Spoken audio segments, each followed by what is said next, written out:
Hello everyone, this is Valvus Alarm here, and for this particular episode, I'm going to be chatting about my top 10 favorite first-person shooter games of all time.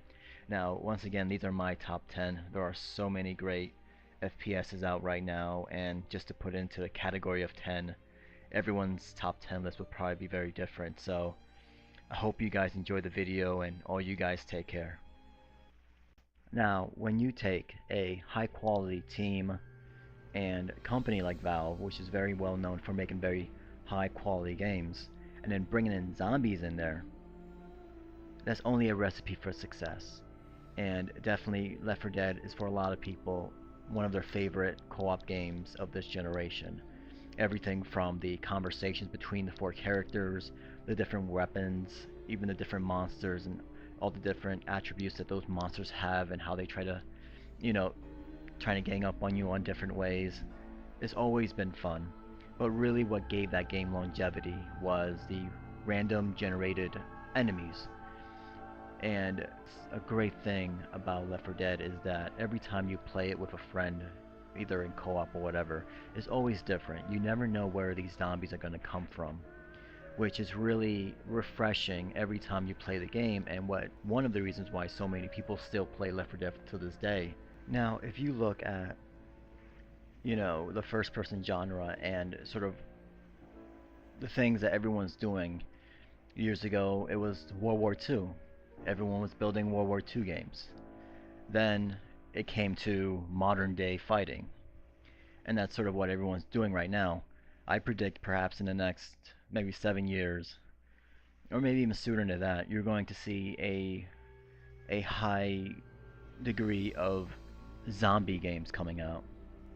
I believe that the zombie genre is going to take over right after modern day fighting.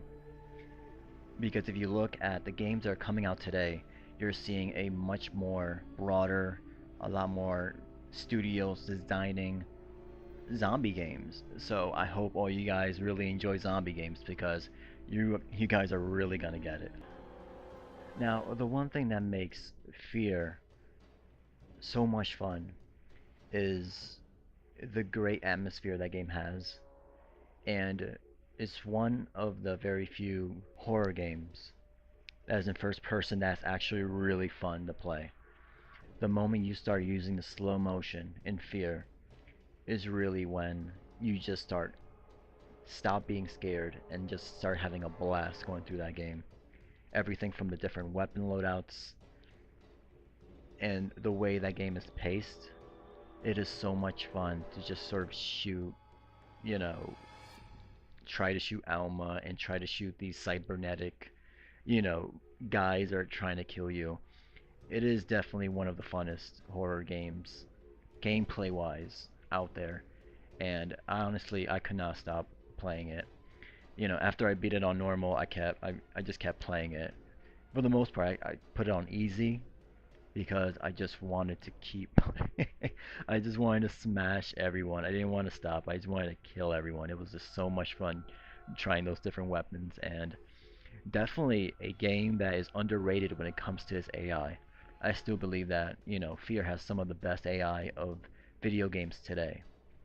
I remember there was this moment where I had this guy in a corner and I was going to shoot him and kill him, but he ended up going under a truck and around and ended up killing me from behind.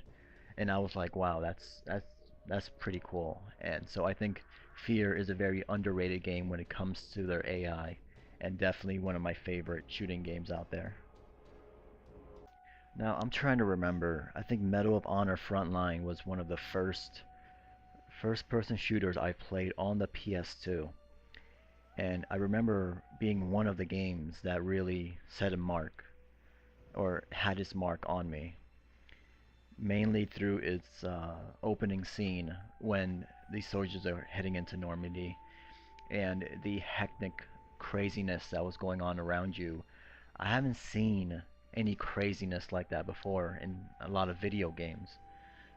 So when I was, in that boat and they opened the doors and everyone just got laid out, I was like, holy crap, this is super cinematic. And that was a time when Saving Private Ryan was still a big deal, and everyone was just trying to make that sort of Normandy moment. And it was just a game that from beginning to end was just hecticness. It was just crazy, bombs going everywhere. I mean, I've never played a game that had so much craziness before. You look at games now a lot of games have that, but at the time, you didn't have airplanes going, over your head down to the beach, and it was just so much fun. And playing it, it's one of the very few games I wanted to have a home theater system for because you knew that the sound was just, a great quality. So definitely Medal of Honor is one of my favorites out there. Out of all the games, Borderlands was the one that really surprised me because I'm a guy who usually prefers story more than anything else, and Borderlands really don't have one of those, so I really didn't have it on my radar. But when I picked it up on rental for the first time and played through it for a few hours, I could not stop playing this game. I mean, it took two things that I really enjoy doing, and that is the first person shooter linked in with a sort of MMO style gameplay. And that is something I'm so surprised no one has sort of catched on yet. Everyone's trying to do World of Warcraft and this kind of MMO, but where's the first person shooter MMO? It's not like we don't have enough, shooters out there. That there's definitely a place for that, and if there's any game that can do that, it's definitely Borderlands and Gearbox. Really, really great game. Okay, now Serious Sam is a great example of how gameplay will always triumph over graphics. Because if you look at Serious Sam, that game does not look good at all. I mean, it's definitely not a looker. But when you get your hands on the game, it is one of the funnest FPSs I've played. And it is such a funny game. It never takes itself seriously. It has guys with bombs on their hands with no heads coming at you, screaming at you. And it's just hilarious. And, they have, they set traps for you. There's just is a game that is hectic and crazy and it just doesn't stop, which I think is a blast. So much fun to play Serious Sam. And it's one of those things where you really have to be quick on the trigger. I mean, especially when you play on the higher difficulty, that thing ramps up and you have things coming at you everywhere. I mean, you have to be super fast in order to keep up with everything. And Serious Sam, anyone who loves FPSs need to play Serious Sam. It is such a fun game, and really, really, I cannot wait for the next one coming out. So, love Serious Sam. SWAT 4 is one of those games that I felt was very interesting because for a lot of FPSs, you're always shooting everything and anything in your sight. But with SWAT 4, what made it really interesting was when you go into a building, one of the missions you have to do in these games is not to kill the enemy if you can. Your job is to go in, save the hostages, and try to make the enemy give up their weapon, which is your goal throughout the whole entire game. So you can kill them, but you won't get as much experience points. You won't get as much, points at all. So for a game that would allow you to make the choice of not killing an enemy is definitely something that I wish more games would do. And it's one of those things where you want the enemy to give up. And it's really, really these cool moments where you're facing the enemy eye to eye. And you don't know if they're going to give up or not. So there's this like 2 second stare down, which is so intense than anything I've played. Because you don't know what's going to happen, so you're screaming at the guy, you're hoping that he'll just give up and drop the gun. But you're just standing there hoping that, he just gives up. More games need to start doing that. I really would love to see more games do that. Why SWAT 4 isn't on consoles is beyond me. I think it would make so much more money, but SWAT 4 is an amazing game. I love it. Rainbow Six Vegas, the first one that came out on the Xbox 360, was one of the first shooting games on the consoles of this generation that I could not stop playing. It was one of the first shooting games that I played and maxed out my character. I had like a little group going on with a couple of my friends, and we would just play every single day. And it was, I've even with all the great shooting games out there, it was definitely Rainbow Six that I put so much hours into. And just to like every day was like, okay, we played for like 3 5 hours or something like every day, and we would just always work together and annihilate everybody. And I had the fondest memories in online shooting games with Rainbow Six more than any other game. Definitely, I'm waiting for some sort of announcement for Rainbow Six 3 or something, or Rainbow Six New York. Make up something. Just give me some more Rainbow Six because Part 2 wasn't all that great. So Rainbow Six, amazing game. I love it.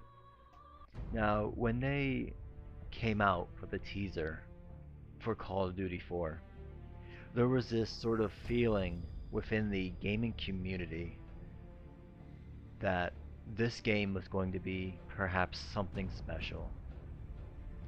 And definitely when they started showing off the game for the first time, people were just livid about trying to play Call of Duty 4. And I'm sure for a lot of people it's definitely one of their favorite, first person shooter of this generation. And ever since Call of Duty 4 came out, everyone's been trying to emulate it and trying to have everything that that game has. I mean, that game really, in a way, brought something different, but yet the same at the same time. It was really hard to explain. Call of Duty 4 is one of those games where when I play an online match and I can get killed like 100 times, I will never get mad.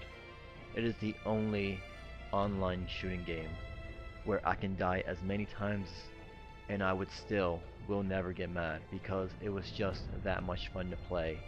And I think that is one of the reasons why so many people gravitated towards Call of Duty is because that game, it was just hard to hate because it was just so much fun. Even when you were getting your ass kicked half the time, it was still just a blast playing, and definitely an amazing game. Turok 2, Seeds of Evil. I mean, when I was playing this game, this is when everyone was playing GoldenEye, you know? And when everyone was playing GoldenEye, I was playing Turok 2, Seeds of Evil. That was my multiplayer game on the N64. I was playing that in Mario Party, and it was all about the monkey mode. And I loved the weapons in Turok. The campaign was a blast to go through, and I don't know what it was about that game that it just had its hooks into me. And in the N64 time, there was no other game that really got their hooks into me than that game. And it was just still a blast to play that game. And even though the last Turok game that came out wasn't great, I would still love to see a revitalization of Turok because I think that's a great series and definitely one that stays in my heart. Let me tell you about my experience with Half-Life, or particularly Half-Life 2. After playing an hour of that game, and I was a little bit late to the party. I was a little bit late, I waited a couple of years after the game came out before I actually got my hands on it. And within the first hour of playing Half-Life 2, I was like, this is the greatest game I've ever played. Within the first hour, I was like, there is something, I can't put my finger on it. There is something about this game that is amazing and fun and revolutionary in a way, and there was no way for me to explain it. Half-Life 2 definitely, there's not enough games like it. And if you really, and there's still to this day, even with a lot of games that try to do a lot of cinematic moments, you know, Half-Life is